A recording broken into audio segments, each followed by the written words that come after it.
Hello there everybody, welcome back to my channel. My name is Joesephyr. How are you doing today, beautiful? And welcome to another Should You Pull video for Dissidia Opera Omnia.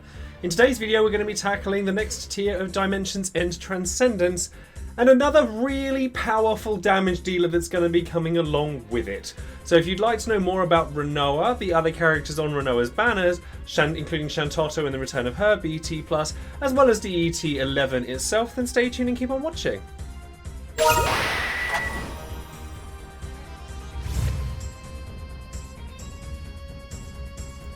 Before we get started, don't forget to check out all of my social media links down in the description box below, including Twitter, Twitch, Discord and Patreon. I will be currently at TwitchCon in San Diego by the time this video is released, so I've had to film a lot of videos in a short space of time. So if there's anything that changes over the course of the week that I'm away, I do apologise in advance, but I like to think I got all the information down as quickly as I could in as short a space of time as I had available to me, so do forgive me for that. And for that reason, obviously I'm not streaming right now, so when I return from the US, I will obviously be available to clear any future events that come out for Dissidia, and I'm still waiting on information on Ever Crisis because I want to make content on it really badly, so hurry up. And anyways, besides that, over on Patreon, I do always shout out one of my patrons every time I release a video, and today that person is going to be Jaden89, who has, you guessed it, Rinoa as their title card. Massive thank you goes out to you and to all of the other patrons for supporting this channel. Without you guys, I wouldn't be here with this channel as it is, so thank you from the bottom of my heart as always. And of course, last but not least, don't forget to check out all of the other content creators and resources out there for DFFOO as well.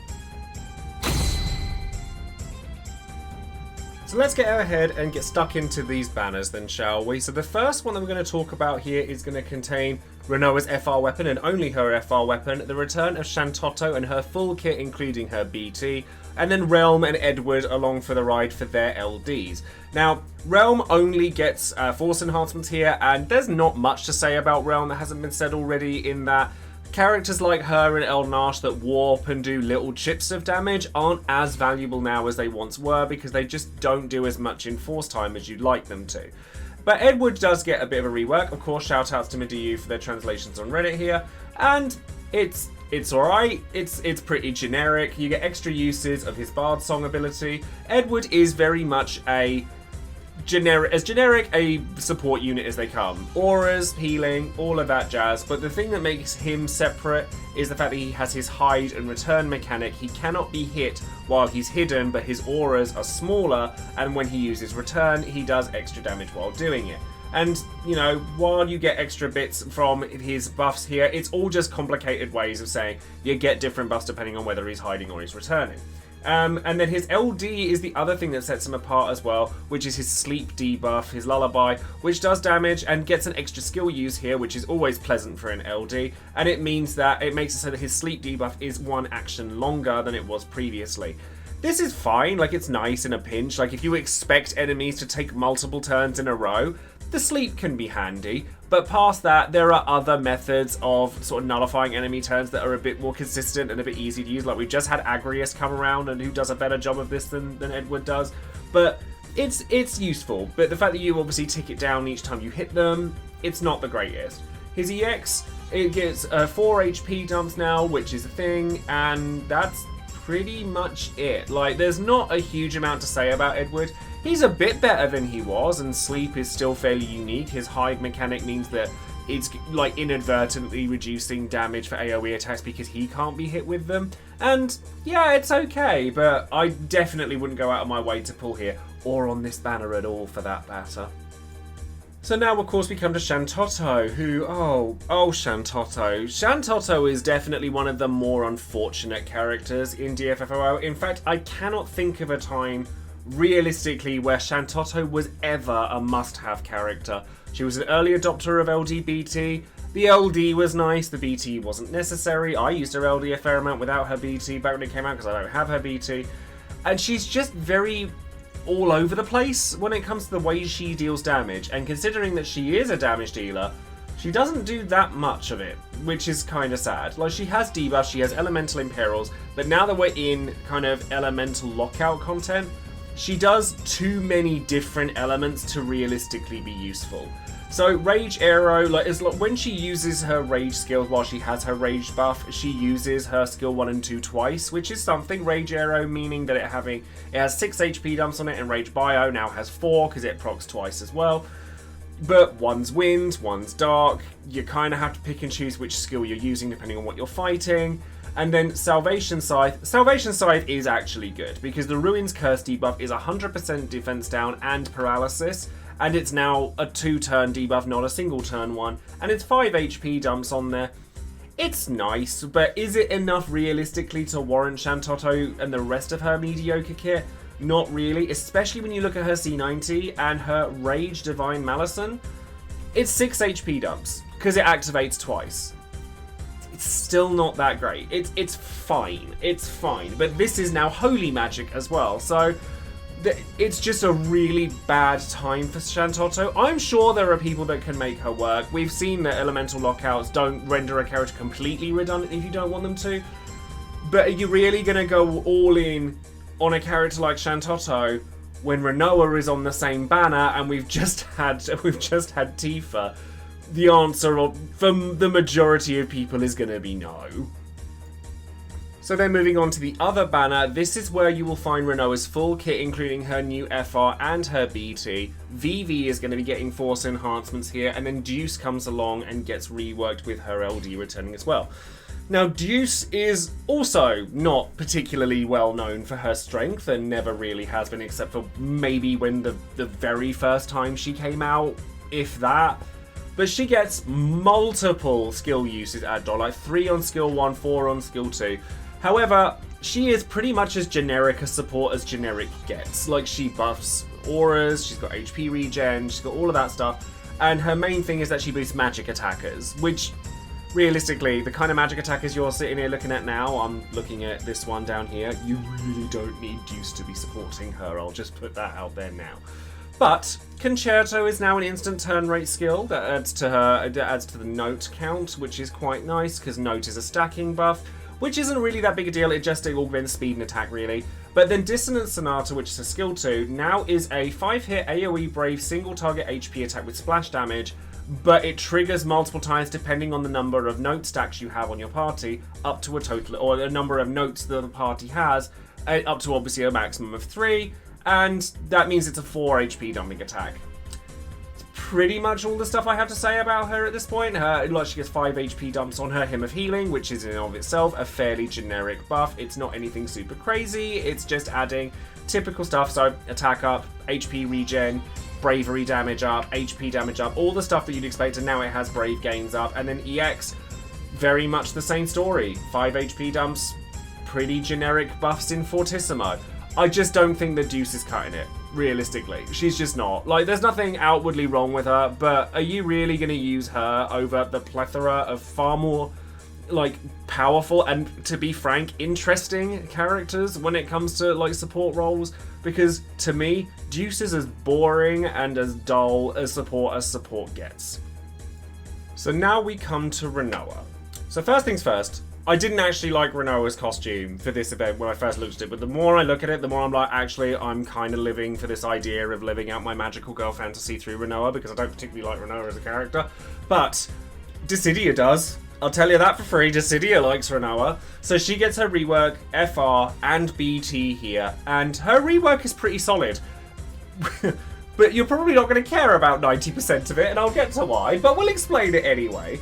Angelo Cannon and Angel Wing are the two kind of modes that she switches between. Angelo Cannon, like, giving her Angelo buffs, which make it so that she's a healer, and she's able to heal herself very easily. And Angel Wing makes it so she's more powerful, but she burns her HP with her attacks. So Angel Wing, the best thing about Angel Wing here is the fact that you get 2 extra skill uses of it. Because it's an instant turn rate attack that doesn't deal damage, which means that it's really good for charging the FR gauge. So Rinoa is able to do that. We can put that out there. Wishing Star is one of her buffing-based abilities that gives her her Pet's Warmth abilities, which are turning all of her attacks into magic damage, including the Angelo ones. She gets party-wide HP regen, Brave regen, and you get a lot of just pretty typical auras, but it's nice to have when your character that's doing that deals as much damage as Rinoa does. So it's also 6 HP dumps, 100% AoE, so from just the LD, we can already see probably going to be better than Shantotto, just putting it out there considering what else she's bringing to the table as well. She also now has better versions of her Angel Wing attacks, which now have 50, you can, if you have the Brave attack, you get 3 Brave HP 5 times, or with Angel Wing, you get 4 Brave HPs, but there's splash damage involved with them. So you can use those instead of just using her skills if you want to just like kind of bide your time until you go off with the atomic bomb that Rinoa turns out to be. Her EX obviously gets reworked here as well with her Awakening, so her C85 is going to make it so she does 6 HP dumps with her Angel Wing Meteor, or the Angelo version of it, which gives her the Seething Power buff, which gives her basically more Brave regen and Brave gains and that kind of thing. But realistically, like, the recast gauge, like, speed up is nice.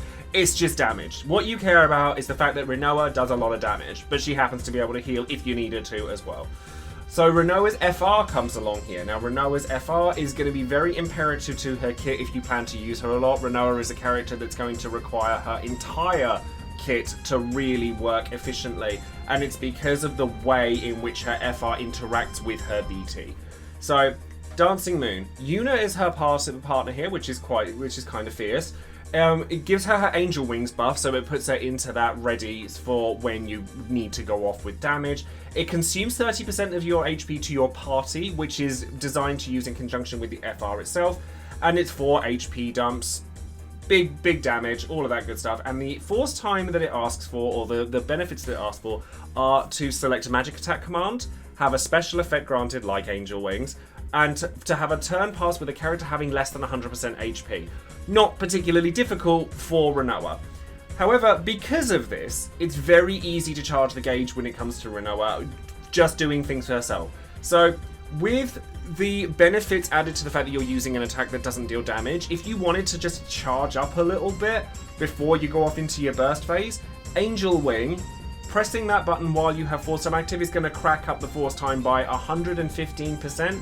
And the main attack that you're going to be used, which comes from her BT, is going to charge it by 85% for her, because it's 20% extra percentage if she's the person that's doing it. And you also get 20% party HP damage up as well, but let's face it, it's all going to go into Rinoa. This brings us to her BT.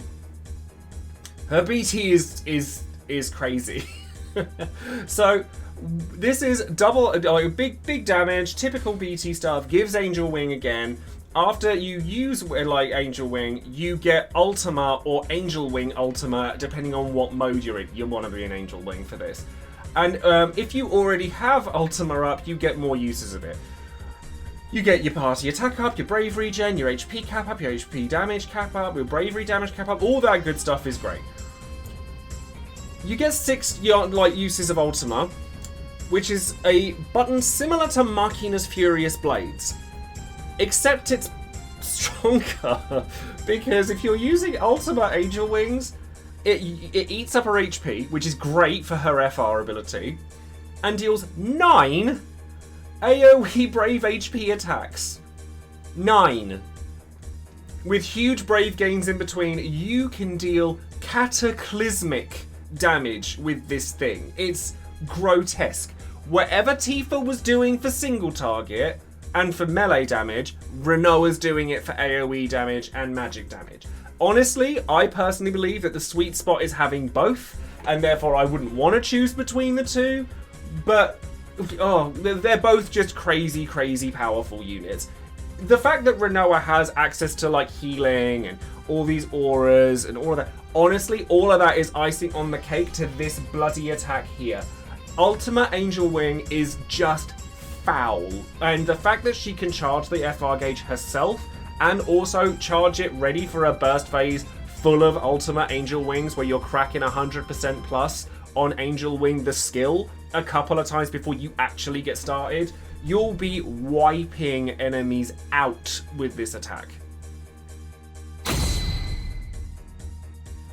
So now we're going to take a look at Dimensions End Transcendence Tier 11, which Rinoa is obviously going to be a part of. So big shout outs here to DissidiaCompendium.com for the information here. We're only going to focus on the Shinryu fight here, because the Lufenia fights on the left and right Crucibles are, at this point, pretty gosh darn easy, so I wouldn't worry too much about it.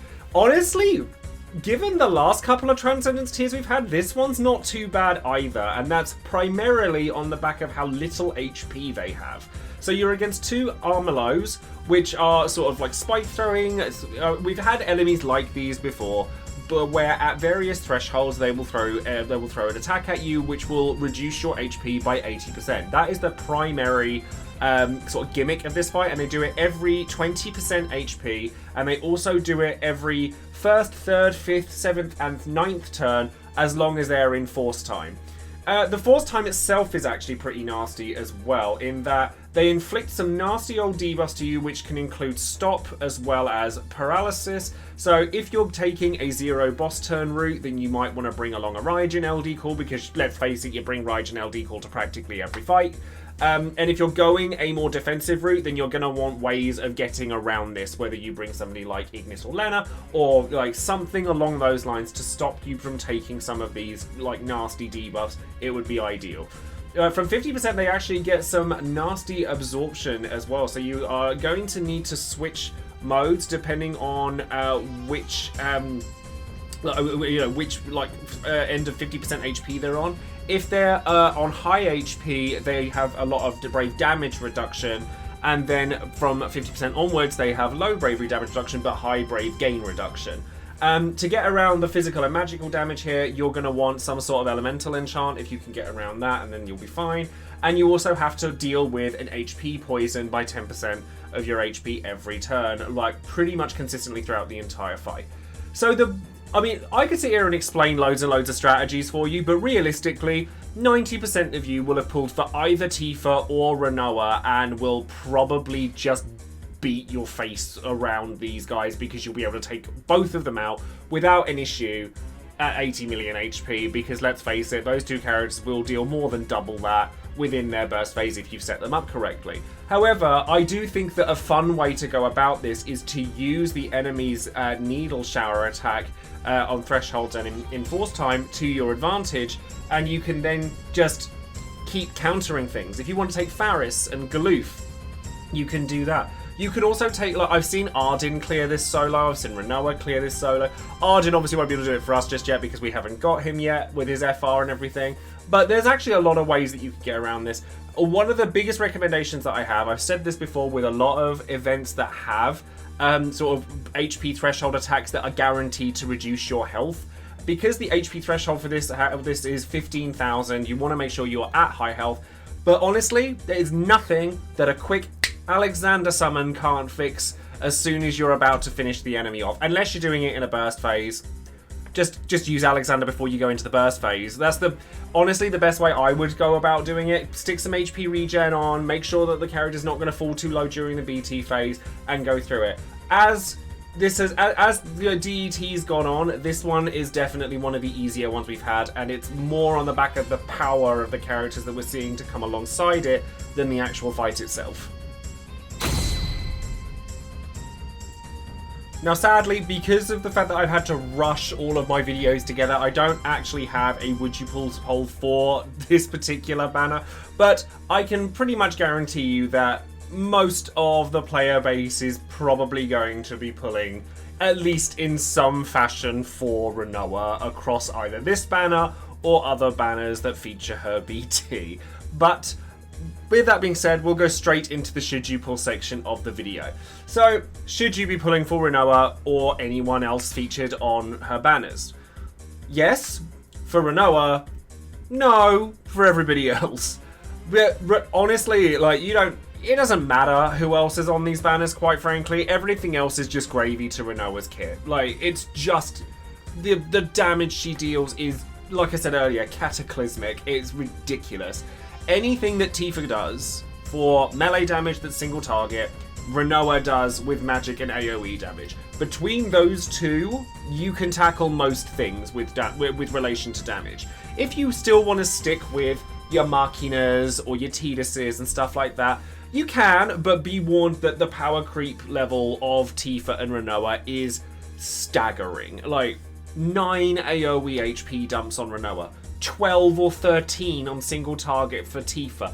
It's ridiculous. The fact that Rinoa can charge her own FR gauge really quickly through Angel Wing, charge the force time damage through Angel Wing, and then go into BT phase and just unleash Ultima. You see what I did there?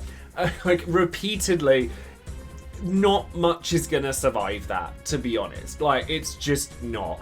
And the only negative things I can think to even say about her are the fact that A, she's Rinoa, and B, the fact that you require everything in her kit, really, if you want to use her effectively, because her FR is pretty mandatory to capitalizing on her self-sufficient kit and making it so that you can just go, I can Angel Wing to get the charge gauge up, or use whatever support character, whether it be Luna Freya or Charlotte or whoever, just to boost the gauge up. I can use Selfie to do that now. You know, there's so many options for it. And you could also argue that she's a bit boring because she's a one-button wonder, kind of like Machina, in that she has one linear path and she sticks to it. You get all these auras, you get all of these healing bits and pieces, but quite honestly, you don't care because it's not called Angel Wing Ultima. Like, that's kind of a sad thing. You can play her that way, but you could also, like, if you're taking Rinoa, you could just blitz them in, like, a first phase and be done with it and deal ridiculous amounts of damage. The rest of Rinoa's banners are not great. Like, Shantotto, I really hope one day they find a way to really break Shantotto, because I think she deserves it after so many times of being released and just not being up to par with the other characters. She's a damage-dealing BT unit and does less than half of the damage that a lot of other BT, or more recent BT wielders can do. It's just not good enough. And then Edward, sure, he's got his niches, like his hide and his lullaby bits and pieces, but there's just better ways of dealing with that now than him. And then Deuce she just continues to be Deuce. I have nothing else to say about her. But honestly, if you haven't gone for Tifa or Rinoa, at least one of them, you would be doing yourself a disservice. So that is it for today's video. Thank you ever so much for joining me today. It's lovely to see you all as usual. Let me know in the comments below whether you're preferring Tifa, Rinoa, or both, or neither. Like, it's interesting to see what other people's opinions are on these things. And next video will be on Aerith, and with any luck, I will be back safely in the UK so that I can film more of the videos and get those done and out of the way. So a massive thank you for your patience with me while I've kind of unloaded these videos. Obviously for you guys, these are days apart. For me, they are hours apart. So like, hopefully you guys have enjoyed them. Let me know in the comments below what you think. Don't forget to like the video, subscribe to the channel, and click the bell for notification of future videos I might be making. And that's going to be it from me. So thank you very much, and I'll see you next time, beautiful. Take care.